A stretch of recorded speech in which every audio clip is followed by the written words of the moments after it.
물리학에 있어서 물질의 탄생은 폭발에 의해서 이루어진다고 말합니다. 그래서 우주는 오래전에 대폭발, 곧 빅뱅이 있었고 그에 의해서 만들어졌다고 말합니다. 이와 같은 학문적 바탕으로 성경을 이해하면 창세기 1장 1절에 하나님이 천지를 창조하셨다고 하시니 아마 하나님이 폭발케 하시고 천지를 창조하신 것으로 믿어집니다. 그런데 이 큰 폭발로 천지가 완성된 것은 아닙니다. 창세기 1장 2절에 보면 창조되어 물질은 만들어졌지만 그곳은 혼돈했고 공허했으며 흑암이 깊음 위에 있었다라고 말씀하고 있습니다.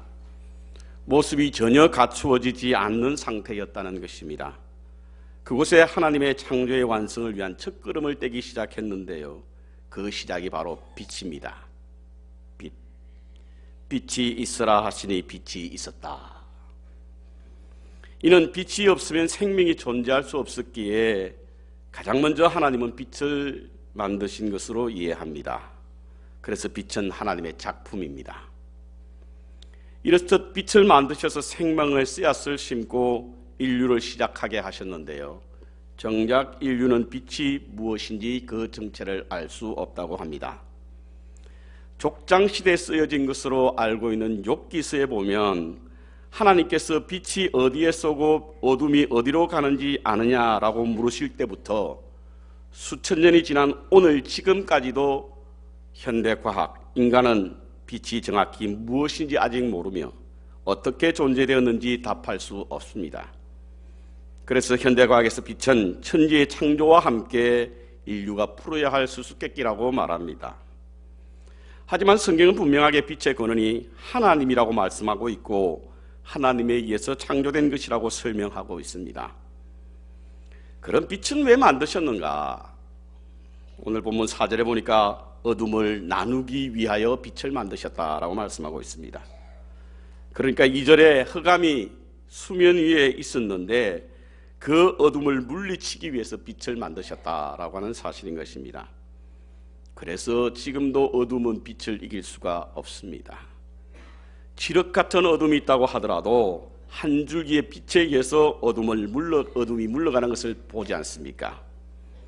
앞이 보이지 않는 깊은 밤이 있을지라도 아침에 서강이 비치고 여명이 밝아오면 어둠은 어김없이 사라집니다. 이는 하나님께서 어둠을 물리치시기 위하여 빛을 만드셨기 때문에 그렇습니다. 그런데 오늘 두 번째 읽은 요한복음 12장에는요 2000년 전에 예수님께서 빛으로 오셨다라고 말씀하고 있습니다. 이미 600년 전에 이사야 선지자로 흑암에 행하던 백성이 큰 빛을 보고 사망의 그늘진 땅에 거주하던 자에게 빛이 비치도다라고 하는 예언의 말씀을 성취하기 위하여 암흑의 땅에 빛으로 주님이 오신 것입니다.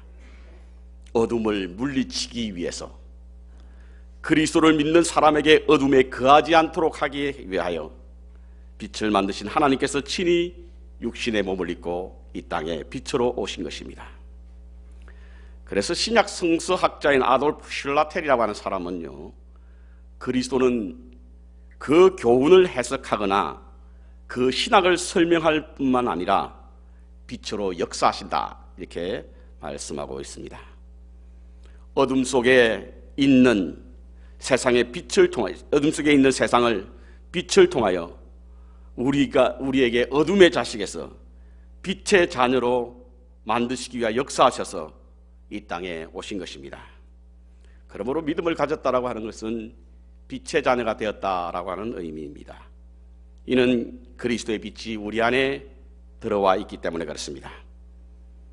발음을 잘못하면 빚쟁이 아들로 들려지지만 그 뜻이 아니라 The Children of the Light입니다. 빛의 자녀입니다. 그래서 우리는 어둠 속에 거하지 않는 것입니다. 아니, 어둠이 우리를 이기지 못하는 것입니다. 그렇다고 한다면 이게 어둠은 과연 무엇인가? 정확히 말씀드리면 예수님은 어떤 어둠을 물리치기 위해서 이 땅에 빛으로 오셨는가에 관한 말씀을 우리가 묵상해 볼 필요가 있습니다. Darkness, 어둠을 나타내는 히브리어 호세크라고 하는 이 단어는 몇 가지 어둠이 가져다 주는 의미를 설명해 주고 있는데요. 첫 번째로 어둠은 죽음을 의미합니다. 히브리 문학에서 어둠 혹은 밤은 죽음을 표현하는 데 사용되는 단어입니다. 아무것도 보이지 않는 상태가 죽음의 상태이기 때문에 그렇습니다. 그래서 히브리서의 지혜 중에 지혜라고 알려져 있는 욥기서는요, 죽음을 어둠으로 표현하는 많은 부분을 볼 수가 있습니다. 예를 들어서 욥기서 10장 21절에 보면 제가 돌아오지 못할 땅, 곧 어둡고 죽음의 그늘진 땅은 어두워서 흑암 같고 죽음의 그늘이 져서 아무것도 구별할 수 없다. 이와 같은 것은 바로 어두움이 죽음을 표현하고 있는 양식인 것입니다. 시편에도 이와 비슷한 말씀이 있습니다. 밤에는 울음이 기숙할지라도 아침에는 기쁨이 오리라.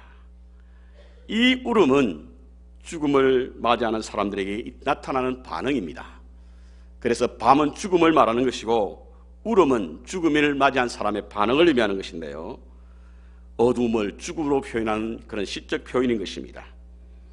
예수님이 이 땅에 빛으로 오신 것은 죽음을 몰아내기 위하여 오셨습니다. 죽음의 어두운 그림자가 세상을 지배할 때 그 죽음을 물리치기 위하여 이 땅에 주님은 빛으로 오신 것입니다. 시편 36편 9절의 말씀과 같이 생명의 원치는 주께 있고 주의 빛 안에서 생명을 얻는 빛을 보게 될 것이니 라고 하는 말씀처럼 주님은 이 땅에 생명의 원천일 뿐만 아니라 빛으로 그 생명을 얻게 하기 위하여 이 땅에 오신 것입니다. 그래서 빛의 자녀들은 죽어도 살겠고 물어 살아서 믿는 자는 영원히 죽지 않는 것입니다. 두 번째로 어둠은 무지를 말합니다. 어둠은 아무것도 보이지 않고 알지 못하는 상태이기 때문에 그 어둠은 무지 상태를 의미하는 단어입니다. 요한복음 1장 5절에 보면요, 사도 요한은 1장 5절에 이와 같은 말씀을 하셨습니다. 빛이 어둠에 비치되 어둠이 깨닫지 못했다.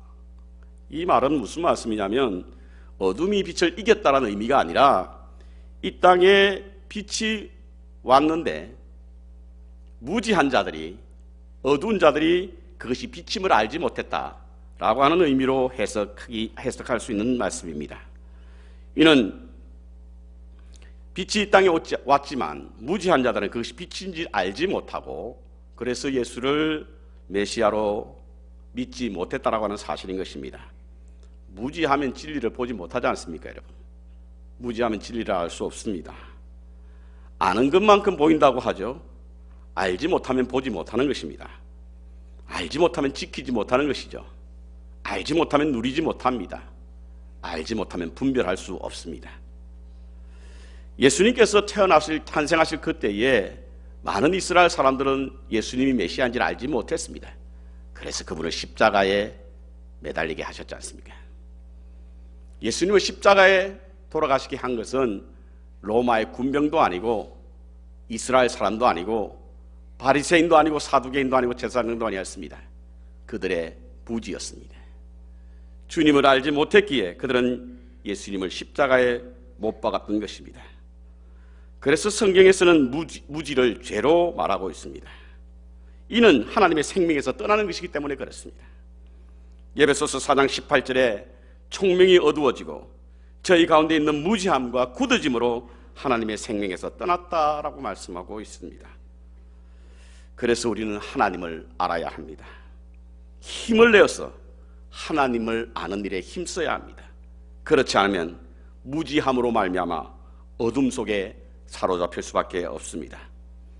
요한복음 17장 3절에 보면요, 영생은 곧 유일하신 참 하나님과 그가 보내신 자 예수 그리스도를 아는 것이 바로 영생이라고 말씀하셨습니다. 무지하고는 하나님을 알 수가 없고 하나님이 보내신 메시아를 알 수 없는 것입니다. C.S. 루이스가 쓴 스크루테이프의 편지라고 하는 책이 있지요. 그 책에 보면 사단이 가장 싫어하는 것은 믿는 사람들의 하나님에 대한 관심이라고 합니다. 믿는 사람들이 하나님에 대하여 관심을 갖는 것이 사단이 가장 싫어하는 것이래요. 그래서 할 수만 있다면 하나님의 관심에서 벗어나게 믿는 사람들을 유혹한다라고 하는 사실인 것입니다. 이런 예화가 있습니다.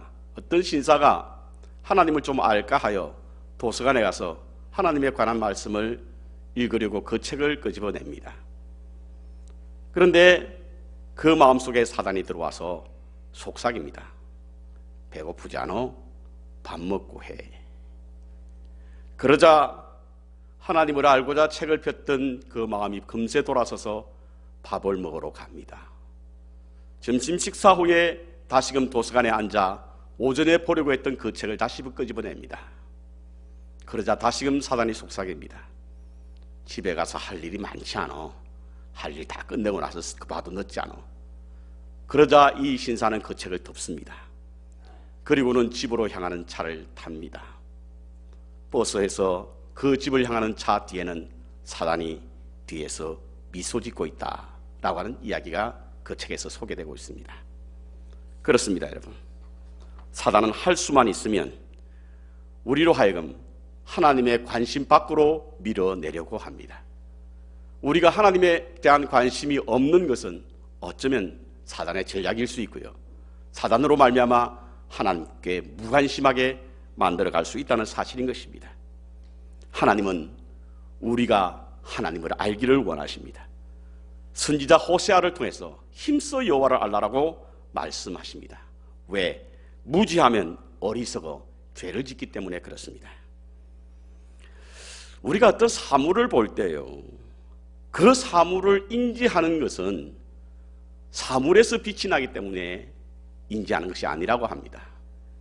빛이 우리의 눈에 들어오고 안구를 통해서 우리 뒤에 그 그림, 그 사물의 그림이 그려지는데요, 그것이 우리의 뇌로 전파함으로 말미암아 우리가 그 사물을 인지한다고 합니다.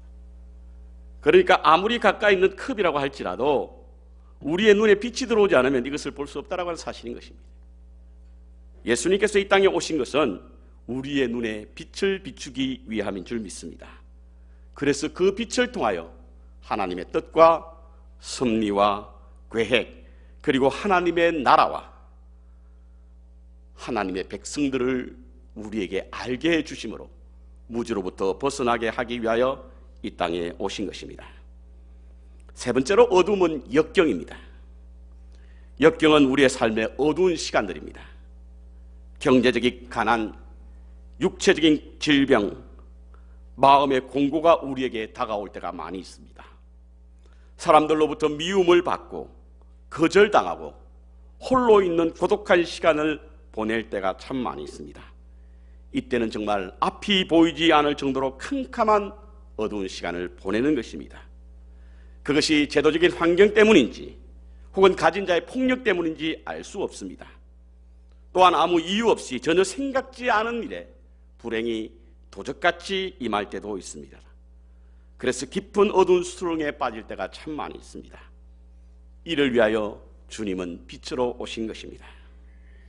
신학자 슐라텔은요, 생명은 존재보다 높고 빛은 그 중에서도 가장 높다. 그 이유는 그것이 바로 내적 성장을 가져다 주기 때문이다 라고 하는 말을 했습니다. 그렇습니다. 예수님께서 우리의 심령 속에 빛을 비추는 것은 우리의 내공, 내적 성장, 내적 힘을 갖게 하기 위해서 우리에게 빛을 비추는 것입니다.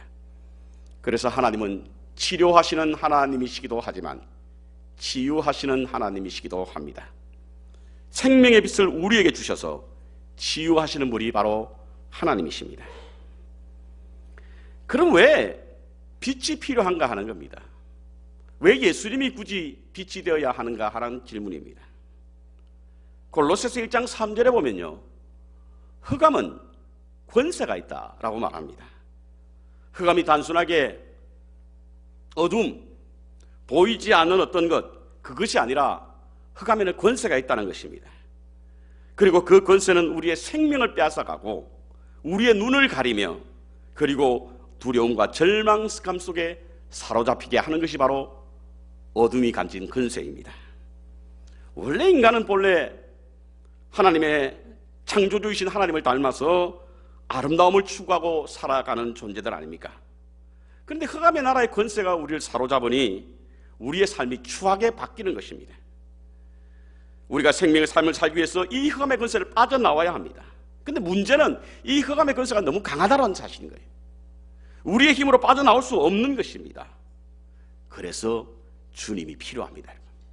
그래서 주님이 이 땅에 빛으로 오신 것입니다. 우리의 삶의 빛으로 오셔서 흑암의 나라의 수렁에 빠진 우리를 건지시기 위하여 주님은 이 땅에 빛으로 오신 것입니다. 빛은 능력이 있지 않습니까? 에너지를 발산하지 않습니까? 어둠을 밝히고 생명을 자라나게 하고 풍성하게 만드는 것이 바로 빛입니다.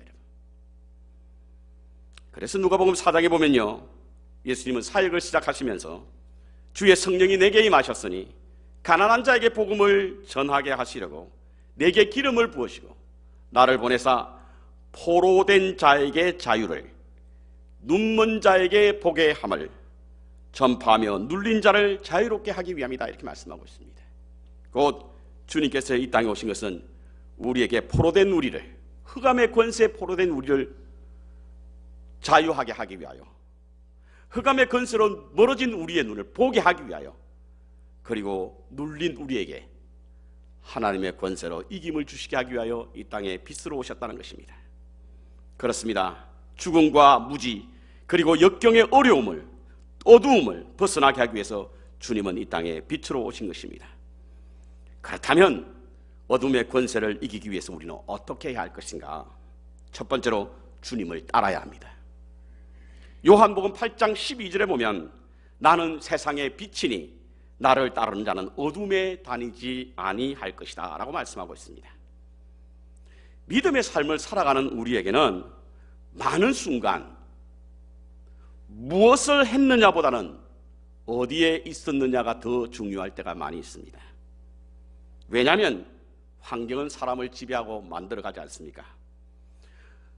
빛으로 향하기 위해서 우리는 어둠의 자리에서 박차고 일어나야 합니다. 어둠의 자리에 머물면서 빛이신 우리 주님을 따를 수는 없는 것입니다. 그래서 어둠을 이기는 방법은 어둠의 자리에서 빛의 자리로 옮겨야 합니다. 빛이 세상에 비추는데도 빛의 혜택을 받지 못하고 아직도 어둠 속에서, 깊은 감옥에서 모든 빛을 차단한 채 어둠의 자식으로 살아가는 사람들이 종종 있습니다. 이와 같은 사람에게 아무리 강한 빛이 전해진다고 하더라도 어둠의 권세에 붙잡힐 수밖에 없다는 것입니다. 그래서 빛으로 나아가야 합니다. 그것이 바로 주님을 따르는 길입니다. 저희 형님도 췌장암으로 돌아가셨습니다. 2년 6개월의 투병 생활을 하실 때 한국을 방문하여 길지 않은 시간을 보낼 수 있는 기회가 있었는데요, 그때 제게 가장 인상적이었던 것은 바로 아침에 일어나면 형님이 햇볕을 쬐기 위하여 앉아있는 모습이었습니다. 암 치료에 도움이 된다고 하는 의사의 지시에 따라 아침이면 빛이 잘 들어오는 양지에 앉아서 빛을 쬐고 있었습니다.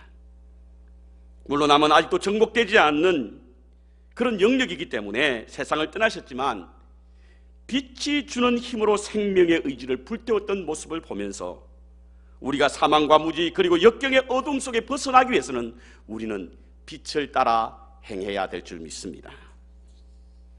청년 프란시스코는요, 20대 초반의 청년 시절 어느 날 아시시의 외곽에 있는 어떤 허물어져가는 한 성당에 앉아서 십자가 앞에 이렇게 기도했습니다. 지극히 높으시고 영광스러운 하나님이시여, 내 마음의 어둠을 밝혀주소서. 내 마음의 어둠을 벗어나게 해 주시옵소서. 우리의 몸부림도 이와 같아야 될 줄 믿습니다. 어둠의 권세가 지배하지 못하도록 주님을 따라야 합니다. 그래야 어둠에서 벗어날 수 있습니다. 두 번째로 주님과의 사귐이 있어야 합니다. 요한 1서 1장에 보면 태초라고 하는 단어와 함께 요한이 보고 들은 바를 전하는 말씀이 있는데요, 그가 보고 들은 것은 하나님이 빛이시니 어둠이 전혀 없다라고 하는 사실을 그는 보고 들었다라고 말씀하고 있습니다. 그러면서 하시는 말씀이 주님과 사귐이 있다고 하면서 어둠에 있는 자들은 거짓말하는 자다, 이렇게 설명하고 있습니다. 왜? 하나님이 빛이시고 하나님이 어둠이 전혀 없으신 분이시기 때문에 그렇습니다. 하나님과 사귀기 위해서는, 하나님과 사귀긴다고 한다면 어둠에 머물 수 없다는 이야기지요. 근데 사귀간다고 말을 하면서도 어둠 속에 있는 자들은 못 순대는 그런 삶을 살고 있기 때문에 이는 거짓말하는 자라고 하는 말씀인 것입니다. 그렇다고 한다면 우리가 어둠에 있다고 한다면 이는 바로 우리 주님과 우리 하나님과 사귐이 없는 것입니다. 어둠에서 벗어나기 위해서 우리는 주님과의 사귐이 있어야 합니다. 이를 바꿔 말씀드리면 어둠의 자식에서 빛의 자녀로 살기 위하여 우리는 주님과의 사귐이 있어야 한다는 말씀인 것입니다. 아침에 일어나서 우리의 첫 생각이 주님이어야 합니다. 첫 충동이 예배여야 합니다. 첫 언어가 찬양이어야 합니다. 그리고 첫 행위는 주님 앞에 무릎을 꿇고 끊임없이 주님과의 사귐을 갖게 될 때 우리는 어둠에서 이길 수 있는 줄 믿습니다. 이와 같이 빛으로 오신 예수님께서 우리에게 빛으로 말미암아 새 생명을 얻게 하시고 모든 무지에서 벗어나게 하시며 그리고 역경에서 이길 수 있는 능력을 허락해 주신 줄 믿습니다. 근데 문제는요, 왜 이걸 주셨냐는 거예요. 왜 하나님께서 우리를 빛의 자녀로 삼으셨냐는 겁니다. 마태복음 5장 14절에 보면요, 그 빛을 비추기 위함이다 이렇게 말하고 있습니다. 빛을 주신 것은 빛을 품고 이렇게 보이지 않도록 숨겨놓는 것이 아니라 그것을 비추기 위한 거라는 거예요. 등잔 위에 두어서 사람들에게 그 빛을 비추기 위하여 주님께서 이 땅에 빛으로 오셨다는 사실인 것입니다. 하나님 나라의 백성들은, 천국의 복음을 가진 자들은 빛이라라고 하는 말씀은 바로 이와 같은 의미를 담고 있습니다. 유진 피터슨은 이 메시지 성경에 좀 더 분명하게 이야기하고 있는데요, 너희는 빛이 되어 세상에 하나님의 빛깔을 드러내라고 여기 있는 것이다. 하나님은 감추어둘 비밀이 아니다. 우리는 그 비밀을 훤히 드러내어야 한다. 이렇게 설명하고 있습니다. 여러분들이 그리스도로 말미암아 어둠에서 벗어나 빛의 자녀, 하나님의 자녀가 되었다고 한다면 그 빛을 발산해야 될 줄 믿습니다. 성경 다음으로 많이 읽혀진 것으로 알려진 토마스 아킨파스가 쓴 그리스도를 본받아라는 책이 있습니다. 그 책에 보면 저자가 하나님 앞에 기도한 그런 내용이 있는데요, 그 기도는 이렇습니다. 오 거룩하신 주 예수여, 당신의 찬란한 빛을 저의 내면에 비추어 주옵소서. 시면 깊은 곳에 어둠을 몰아내 주소서. 방황하는 무생각들을 주여 붙들어 주시고 무섭게 파고드는 사단의 유혹들을 오 주여 물리쳐 주소서. 주여 당신의 빛과 진리를 보내주소서. 이 세상을 밝게 비추어 주옵소서. 당신의 빛이 임하기 전에 저는 무질서한 세계, 흑암의 세계, 혼돈의 세계에 머물렀을 뿐이옵니다. 끊을 수 없는 사랑의 줄로 당신과 저를 묶어 주소서. 오직 주님 한 분만이 당신을 사모하는 자에게 참된 기쁨을 주실 수 있는 것을 믿습니다. 당신 없이 모든 것이 헛되고 무가치한 것을 깨닫습니다. 오 주님, 제게 빛을 비추소서. 진리를 밝혀주소서. 예레미야서 4장 23절에 보면요, 예레미야는 나라의 멸망을, 내가 보니 땅은 혼돈과 불모요 하늘에는 빛이 사라졌다라고 말하고 있습니다. 나라의 멸망은 경제적인 문제나 인종적 문제가 아닙니다. 이념적 문제도 사상적 문제도 아닙니다. 그것은 하나님의 빛이 사라짐 때문입니다.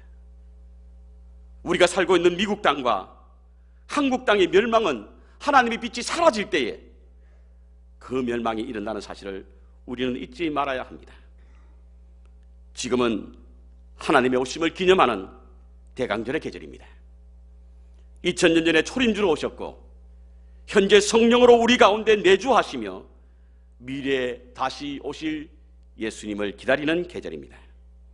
그래서 이 계절에 우리의 강단에 불을 밝히고 있습니다. 저 빛은 어두움을 사라지게 할 줄 믿습니다. 먼저 우리의 심령에 어둠이 사라지게 하기 위해서 저 빛은 비추고 있습니다. 빛이신 예수님을 따르고 예수님과 사귐을 통해서 하나님과 저의 심령에, 여러분들과 저의 심령에 하나님이 빛이 비춤으로 사망과 무지 그리고 역경의 어둠에서 물리치시기를 축복합니다. 동시에 이 빛이 아직도 어둠에 살아가는 사람들에게 비추기를 원합니다. 그래서 참된 하늘의 비밀을 선포해야 될 줄 믿습니다. 이것이 거룩한 강림절의 계절에 빛을 비추시는 이유입니다. 요한복음 12장 36절에 너희에게 아직 빛이 있을 동안에 빛을 믿어라. 그리하면 빛의 아들이 되리라 라고 하는 말씀을 붙잡으시고 주님의 빛이 여러분의 심령과 모든 삶의 영역에 가득하시기를 축복합니다. 그 빛을 따라 생명의 삶, 기쁨의 삶, 화평과 소망의 삶을 살아가시길 바랍니다. 동시에 그 빛을 선포함으로 온 세상에 주님의 빛이 가득하기를 기도하며 소원합니다.